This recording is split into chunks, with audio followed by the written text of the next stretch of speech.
ইব্রাহিম আলাইহিস সালাম আগুনের ভিতরে থাকা অবস্থায় এত আরামের ব্যবস্থা আল্লাহ করে দিলেন, আগুনের মধ্যে তো পুড়ে যাবার কথা, ইব্রাহিম আলাইহিস সালামের শরীরের পশমও পড়ে নাই।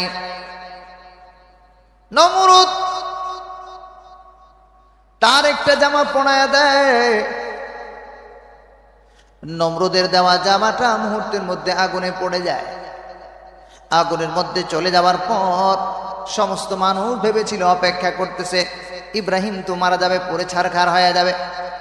রব্বুল আলামিন तमाम পৃথিবীর মানুষের জন্য আল্লাহ রব্বুল আলামিন বুঝাইলেন আগুনের পোড়ানোর সামর্থ্য নেই, আমি হুকুম দিলে আগুন পোড়াইতে পারে, আমি হুকুম না দিলে আগুনের পোড়ানোর সামর্থ্য নাই, আমি হুকুম না দিলে মাছেও খায়া হজম করার সামর্থ্য নাই। ইয়া নারু কুনি বারদান ওয়া সালামান আলা ইব্রাহিম।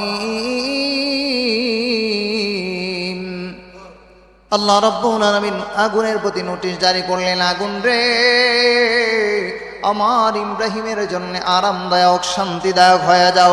বন্ধুরা রে, পৃথিবীর মানুষের ক্ষমতা যতটুকু, পানির উপরে ক্ষমতা চলে না, মাছের উপরে ক্ষমতা চলে না, মানুষের উপরে মানুষ ক্ষমতা চালাইতে পারে, বন্দুকের ভয় দেখায় ক্ষমতা চালানো যায়, আগুনের উপরে মানুষের ক্ষমতা চলে না।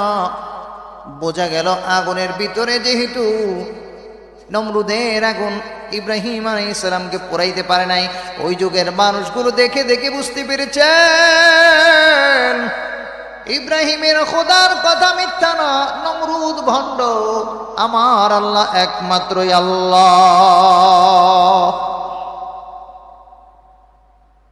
ইব্রাহিম আলাইহিস সালামকে আগুন থেকে মুক্তি দিলেন, 10ই মুহররম আল্লাহ তাআলা মুক্তি দান করলেন। এই জন্য মুহররমের গুরুত্ব বড় গুরুত্বপূর্ণ।